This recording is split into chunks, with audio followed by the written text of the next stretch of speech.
Welcome to Married to Movies. Industry insiders John Russell and Tracy Kring live and work happily in cinematrimony. They're sharing behind-the-scenes adventures of writing, producing, and appreciating films. Morning, babe. Morning, babe. How you doing? I just put something in my mouth and realized I don't know what that was. This is the problem of being a human being. Eating 3 pounds of spiders every year. I don't actually think that's true, but... Maybe in a lifetime. Yeah, that's true. Maybe in a lifetime. In a life. So it's a new year. It is. 2024. It is a new season for the podcast. And we're, this is weird, we're going to see Godzilla tomorrow, and there was just an earthquake in Japan. There was. And we don't know... But you were unimpressed with it. The videos that I was seeing of the earthquake, it was Right. a 7.6. Right. I guess my idea has been skewed by movies as to what an earthquake should look like. That's true.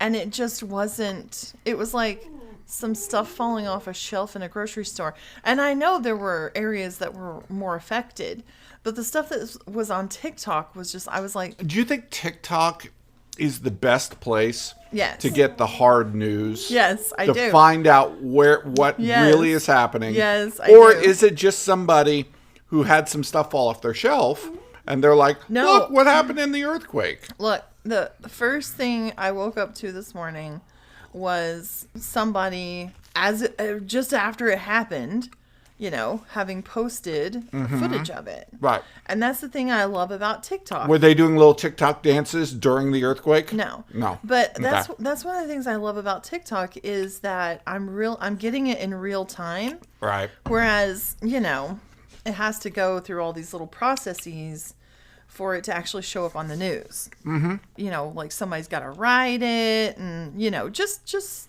things that take time. Be recorded. You're saying everything is going through a filter to get through the news. But here's the point of filters. Filters, you love your gold shows. And what do they always do in the gold shows? They sift, okay? They bring up out of the glory hole, they bring up ore, or they bring up, you know, dirt Iron or sulfide. rocks or whatever, okay? Fool's gold. Right, fool's gold. But then they sift it. They sift. And TikTok has no sifting. So what you're getting is you have to pick out the gold out of it. Okay. Okay? You see what I'm saying? Yeah, but not in things that are happening. Like, Okay. like it's like the earthquake is happening. They're recording it. Mm-hmm. It's just like if an earthquake happened right now, we'd be recording it. That's true. The news agencies are scouring, trying to find people like that who are recording Right. so they can show it in their news program. There have been several times where I was told you, hey, have you heard about this? You're like, Good please. I heard about that like 4 days ago. I heard that song 6 months ago. I heard, you know, all that. TikTok definitely is on the cutting edge of whatever is happening. On the New Year's Eve thing, they were doing like a retrospective of like popular songs. Mm-hmm. And they were like so many TikTok songs on there. And you were like, I've never heard those songs. There's a kind of music that I'm just not personally as into. And I guess it would be called like pop. Just pop music. Just pop music. Just not, yeah. A small genre. It is Christmas, and we had an amazing time. Had the whole family up here for the first time ever. First time New York Christmas. First time in 13 years that we've had Christmas in New York. Yes. And it was amazing, and we did all the Christmassy stuff. The Rockettes. Oh, the Rockettes kill, man. Oh, they're so good. It was like mainlining Christmas. Just shoot it in my veins. They had like 3D. You know, you put it on glasses. Yeah. And that delivered, too. That was fun. They had fairies. They did.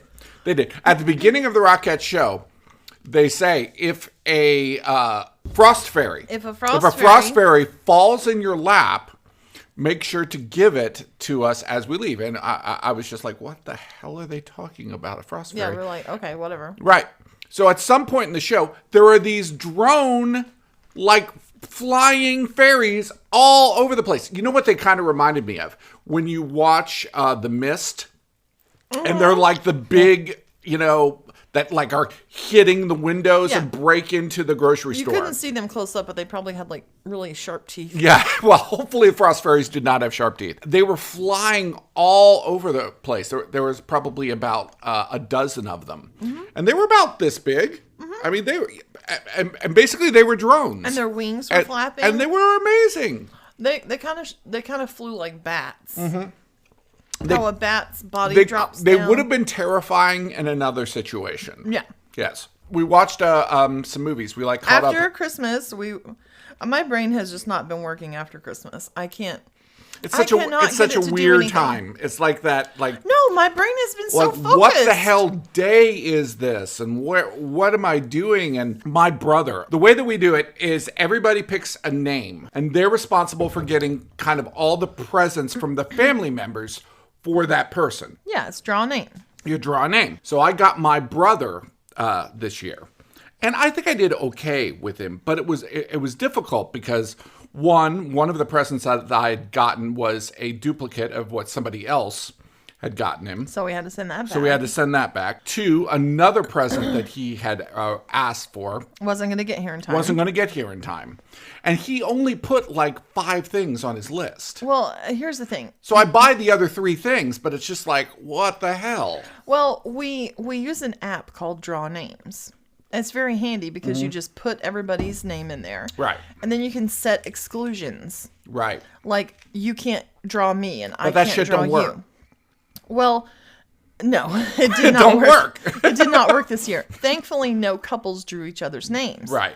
But there's some of us have died and there's not as many of us around. So thank you, Draw Names, for reminding me of all my family members who are no longer with us. It's harder to do exclusions now. It's harder because they've been excluded from planet Earth. Hopefully I won't be a name that gets excluded. Oh, no, Tracy, it's not true. I'm having heart surgery. Oh, wow.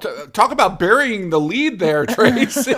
What? You're having heart surgery? What? Please tell us about that. I'm having a defibrillator put in for the purpose of it not shocking me back to life. Okay, so what your heart is supposed to do is... Right. That's what your heart is supposed to do. And mine does. Yeah. I have a We will rock you. Actually, rock you. Kill you. Oh. We will kill you eventually. We will foreshorten your damn life. But it's got a poor heart. So the electrical impulse that comes out of the right side of my heart has to make it all the way over to stimulate the left side of my heart to beat. It is an electrical impulse issue. Is it weird that when you said the word stimulate, I got a little turned on? No. No, it's just that particular word you're always thinking of when you stimulate. What do you stimulate? Clitorises. I'm just saying. I'm talking about life or death issues over here. I'm just saying. You use the word stimulate, and I immediately go to clitorises or prostates. That's what I do. Okay. What do you stimulate? When you think stimulate, what do you stimulate? I don't know. No, I can't think of anything but a clitoris. Or a prostate. Or a prostate.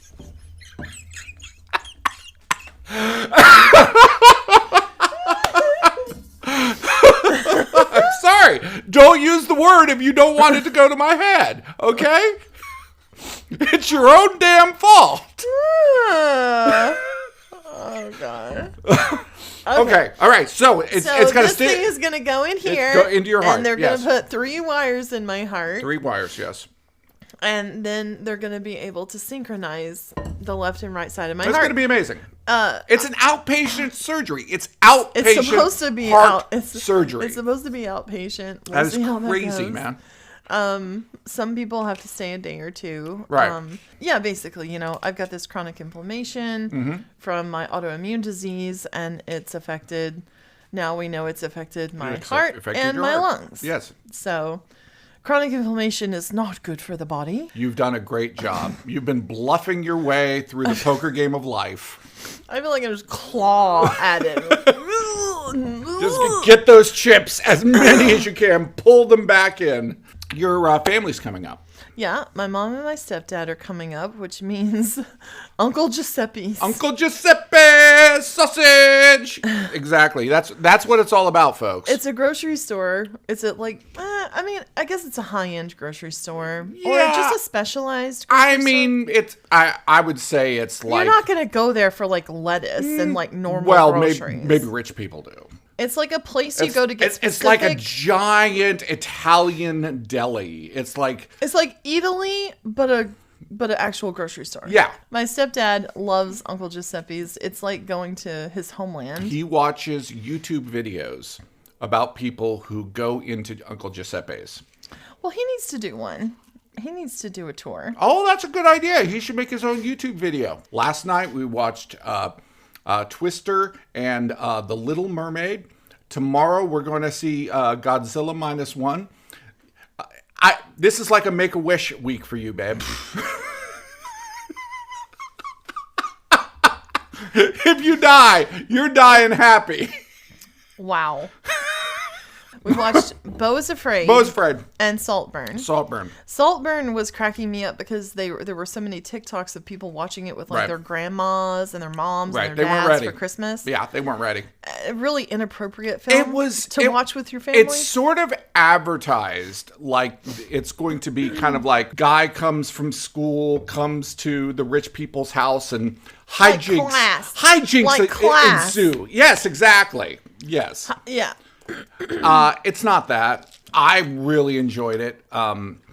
Emerald Fennell is the writer-director. You're familiar with her. Yeah, she's Nurse Patsy on Call the Midwife. Tracy watches so much Call the Midwife. Like when we go to bed, Call the Midwife will be playing like all night. And here's the thing. I'm not a big period person. Call the Midwife delivers. It does. It's going to be a pregnant lady. Show. She's going to have a baby. There's going to be some sort of complication. There's going to be some sort of political intrigue. The Catholic Church is going to get upset about something. Yeah. No, it's gonna have relevance to the time. Mm-hmm. It's going to be female forward. Totally. You know, it's great that way. She also did Promising Young Woman, which I like, but I didn't love. But I loved Saltburn. What is the guy? Barry Keoghan. He was in the Banshees of Inisherin. Star-making role. I mean, he'd already done a lot of interesting stuff, like he was in Killing of a Sacred Deer. You know, he had like a little part in the Batman where he's going to be the Joker. But he's like really great at playing this like unassuming kid. He was hanging dong, folks. Just letting you know. And they said it wasn't a prosthetic. I mean, I don't know. I wasn't there. I can't tell you. I wasn't there. I wasn't there. I can't tell you. But he's a great dancer. I think Emerald Fennell, I like her better than Greta Gerwig because I think she understands that we want to be entertained. Right. And she understands the mindset of the people that she was writing about. It's the first time I've ever seen rich people actually be like rich people. Kind of bad taste. Basic. They're just basic. They just like all the things that are on the surface. They like They're stupid not terribly things. Deep. Yes. And then we saw Beau is Afraid. Beau is Afraid was just super damn weird. Super very, weird. very weird. I have no idea. It was like what the point was. I remember people talking about this movie. That it was going to be it was going to be 3 hours. Okay. That it was going to be a comedy horror movie. And it originally was called Disappointments Boulevard. And then they changed it to Beau is Afraid. I kept up with this thing for probably years because I'm very, very into A24. It delivered on all of that. It was comedy horror. Yeah. It was 3 hours. Yeah. And Joaquin Phoenix was incredible in it. He was incredible. He was. He was like that kind of guy. I loved He had no... But the other actors too, like Parker Posey's part. Yeah. That was really that delivered. That joke delivered. She's very Parker Posey. She was. She just kind of shows up and plays Parker Posey. Yeah, I mean, has Parker Posey ever not played Parker Posey? No. Yeah. But the way that Joaquin shows up and plays Beau is like, whoa. Right. Like he just disappears. He dissolves into these roles. Right. I think he's brilliant. He is. He is probably. I mean, I like him better than like a Daniel Day-Lewis. You know, just in terms of. Here's the thing. Daniel Day-Lewis, I feel like he would really annoy me. Oh, God, life. Yes, absolutely. He would annoy the shit out of me. I don't know if Joaquin is a method actor the same way that, like, Daniel Day-Lewis is. I don't know. You know, that would be really cool to hear him, like, teach acting. That would be really cool. Beau is Afraid. I don't know if I would recommend that you really watch it. I don't know if it's necessary to watch it. I don't know what you would get out of it if you watched it, because I don't know what I got out of it. One of the things that we wanted to do in season 2 is... We're upping our game, folks. We're doing something different. Well, I mean, you know, we're going to talk about movies and talk about making movies, but we're not making a movie right now. It's the first of the year, and, you know, there's nothing going on. So we thought we would revisit a script that we both think we like that we wrote. Right. Exactly. You never know until it's been a few months and you go back and reread it if you really like a script you've written, in my opinion. The other thing about this script is it's unmakeable by us. I mean, it's like a science fiction. It's huge in its scope. We're working with some very brilliant CG artists. Right. And yeah, I mean, right now this budget is quite large, even though it's kind of a character piece sci-fi. Right. It's called Origian, which very much like Disappointments Boulevard's and Beau is Afraid. I don't know if I like Origian. Origian is a great title. I will fight for it till the day I die. You will never see this, folks, unless it is titled Origian. I will die on this hill. Not true. If somebody said, yeah, I'll give you $10 million to make this. Oh, yeah, absolutely. I don't care. Call it Disappointments Boulevard. It's fine. We're actually going to go through and read it. Yes, it's going to be broken up into, I guess, I don't know, like 30 different parts. It's 92 pages. Right. And a season of our podcast is 30. There's a good story how this script came to be. Oh, okay. Well, back, gosh, a couple of years after we moved to New York. Mr. G wins. Oh, God. It's fine. Okay, a couple of years after we moved to New York, I had this idea to make a film make a film on 7 continents. Right. Well, I think it was more like a web series. Yeah. Okay. Yeah. And back then people were still doing web series. People still do web series. Yeah, we're going to maybe do a web series this year. So I thought it would be cool to have film crews on every continent make one aspect of the story. So to find 7 filmmakers around the world. Yeah. And I don't know about the Antarctica one. That one might have been interesting. I don't know, but well, I mean, people are in Antarctica. There are some people in Antarctica for very specific times of the year. Right. So the concept was that it would be following and about the submission of people in different areas who wanted to go on a one way trip out into deep space. Right. The idea is that we want to try to reach an alien intelligence or make first contact. And the only way to do that, to get as far as we possibly could. A new Earth. Right. Or find a new Earth or something like that. And these people are willing to give up their lives for this mission. Right. Right. So I got, really into the science of it and like what would be the thing that would make the most sense as far as the technology of how they were shooting people out into space and stuff like that. So I actually reached out to someone who was running a program at NASA. She did, folks. That NASA was hosting. I mean, he had written a couple of papers, so I reached out to him and we talked about warp technology, warp bubble. She did. The things that are probably going to be deep space exploration models. And she would tell me about this stuff and say, okay, this is the way that you would have to do something like this. This is the technological breakthrough that would have to happen to be able to pull this off. It was funny because I was just like, we were having this conversation on the phone. We emailed back and forth for a while, and then we had a conversation on the phone. And he was very interested that I was so interested. We had a great conversation. Anyway, so a couple of years after that, we're watching Interstellar. Yeah, and my friend turns to me and goes, "This reminds me a lot of that idea you had that time." And I'm like, "Yeah, it's kind of covering the same territory." And then in the credits was this guy I talked to. The guy that she talked to. He was the advisor for Christopher Nolan in creating the warp bubble technology. And he was a really cool guy. And the black holes that were created for Interstellar, which I believe took something like 3 months to render or something like that. The black hole that they created for that. It probably wouldn't now. Maybe it wouldn't now. Yeah. Anyway, but I mean, Interstellar was in the works far longer than I had this idea. But the fact that this guy was the guy that you were talking to. Yeah. I mean, he was the guy who knew the most about this thing in the U.S. Right. So you were on the right path. That's one part of it. Okay, that's one part. The other part on Facebook, there was somebody who posted about having a set that was a spaceship. I have a spaceship set. I want a movie to shoot in my spaceship. Does anybody have anything or a concept or something that I could shoot in my spaceship? So I thought about what Tracy's concept was and kind of played around with some other ideas, and we came up with a treatment.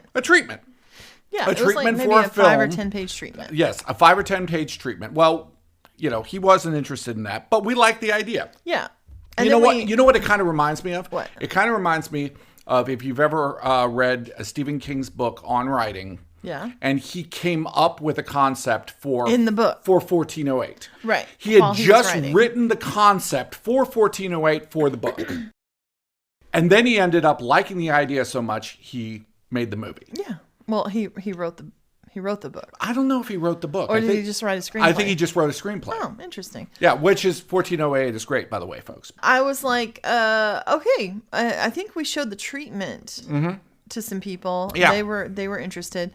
So we thought, okay, let's go ahead and write the script. And we wrote the script, yeah. And then we showed the script to the CG artists that you met, and we made some tweaks. Made a pitch deck. Yeah, and pitch deck, and they had great feedback. Yeah, and this actually has the bones to be either a TV series or a film. Well, you worked it out so that you could make it a TV. Yeah, how it could be stretched out, and the different parts to it. We're going to read you at the end of the episode, at the end of our podcast, and we're going to let you have the experience of listening to this movie, and there'll be some visuals of online if people want to see. We're going to do some AI stuff if you want to look that up. Why are you mentioning that? Okay, I'm sorry. I'm just saying if they want to, they can find it. Are you going to be doing any of this? That look you just gave me. Are you going to be doing any of that? That is our marriage right there. That look. Why are you mentioning that? You know what? Because you're writing checks that you never have to cash. That's true. You're right. It's just mine. You're right. They're coming out of my bank account. It's just your ass. It's like just your ass. You have a checkbook to my bank account. You write checks on it. I have a Venmo, but it's to your account. Yeah, and you just fucking spread them out. That's why you see that look in our marriage. It's because I know you're damn well not going to do a damn thing. Okay. All right, folks. What's the short version of what this movie's about? Basically, a billionaire comes up with an idea. He's kind of like Elon Musk. He's like an Elon Musk, very much, yes. He basically comes up with this concept. He's running the program to shoot people out into space. Yeah, the only way to deal with climate change and all of the problems on Earth is to try to reach an alien civilization or to make first contact in some way, because we can't fix our own problems. That's his concept, and he wants to be the one to do it. Yeah. So he's going to pay families and people a lot of money to go on these one-way trips. Origian, Part 1. Water is rushing down the street. Wait, you didn't start with exterior neighborhood. Okay, let's try it. Please leave that in. That was funny. Exterior, neighborhood, day. Water is rushing down the street. Families are running from their homes to their cars. Duffel bags, suitcases, panic. Some kids are playing in the water. One person in particular, a pregnant woman, Grace, is holding her 2-year-old and rushing carefully to an SUV. She calls back to a frantic man, Jeff, with his hands full. Jeff, don't forget the computer. Jeff runs past her and throws things into the back seat. Returning, he takes the toddler. I'll go back, just get in. He plops Bettina into her car seat, and Grace gets into the passenger seat. Jeff looks around for a blanket for the little girl. What are you doing? Bettina's shivering. I'll take care of it. Hurry. We need to get on the road before the bridge is underwater. Don't yell at me. He takes off, raising his legs high to stomp through the water into the house. Grace digs around uncomfortably since her almost 38-week pregnant belly makes it hard to maneuver. She finds a blanket behind the seat. Here, baby. Little Bettina grabs the cover and holds it. We're okay. Everything's okay. A car passes by, and she sees how much water it's pushing. Her face flashes with worry,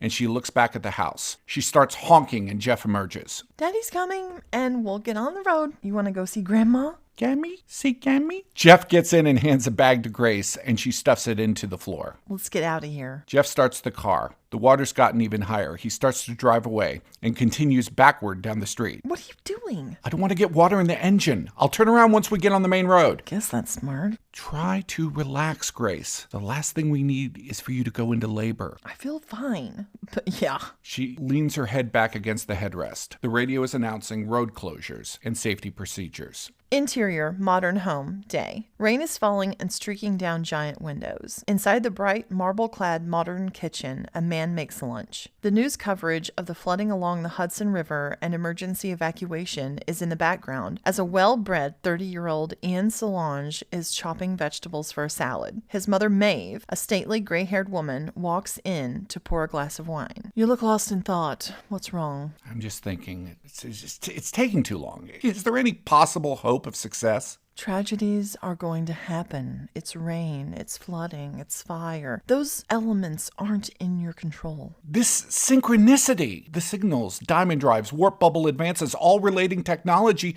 to humanity, it's happening. But are we too late? Let us not grow weary of well-doing, for in due season we will reap. If we do not give up. If you don't give up. I'm not giving up. Then don't pity yourself. You have all the abilities you need. He looks down at his chopped vegetables. He zones out. She sits down looking out the window and then glances back at Ian. I can see you're already receiving inspiration. Tapping ear. I need to talk to the shuttle design team. We might be able to reduce the weight of the pod.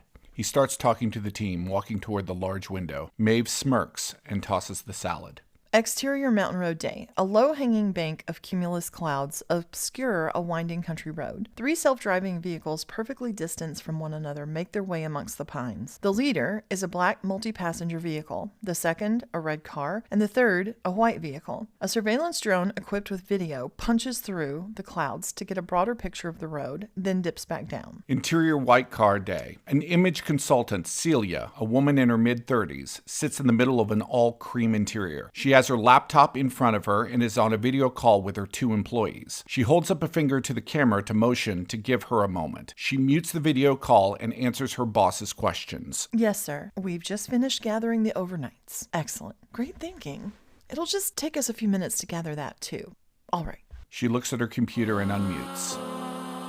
So, there we go. There's the first 3.5-ish pages of the script. You just got to establish everything, establish the characters. Yeah, but I really like starting with this scary flood. Yeah, the scary flood, and then also the reaction of the sort of 1% to the scary flood. They're probably on higher ground. Oh gosh, yes.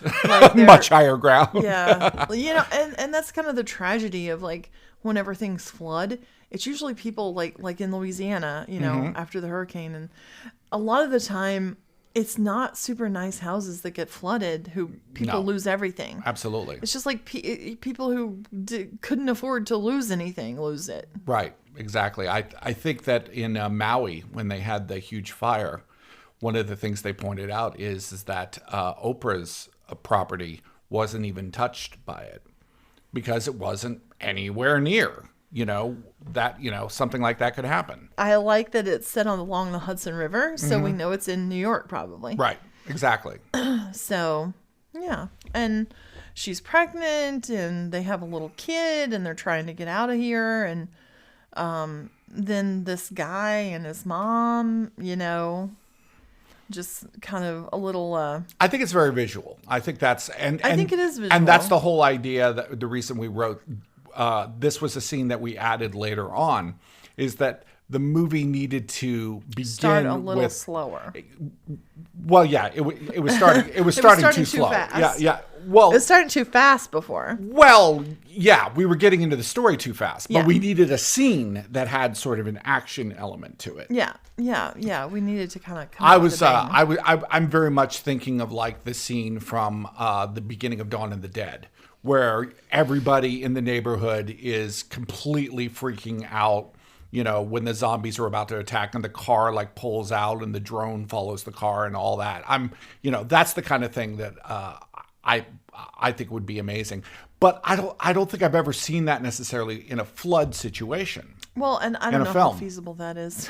You know what, man? We're trust me, we are not concerned about feasible, because we're going to take you to the far reaches of outer space by the end of this thing. One of the things too, we were trying to actually write this script with no budget in our mind, because that dictates a lot of the stories that we write. Is we're writing to try to make them, in a certain budget. We are, and this was an attempt after we had been in some screenplay contests, and seeing the people who were winning, right, and we were like, The people who are winning have no budgets. They're not makeable films. No, at all. No, they're ridiculous. That's like, okay, this is a Viking rom-com, set in like 1500. It's just like okay, all right. These are like supposed to be entertaining scripts. They're not supposed to be makeable.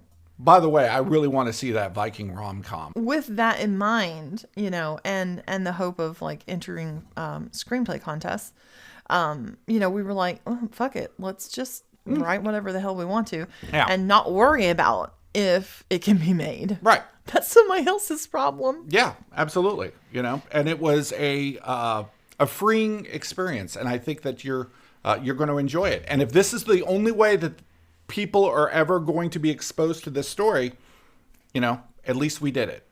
Well, I think it would actually make a really good stage play, but that's my opinion. Well, I've always wanted to do a play. Really? Mm-hmm. Okay.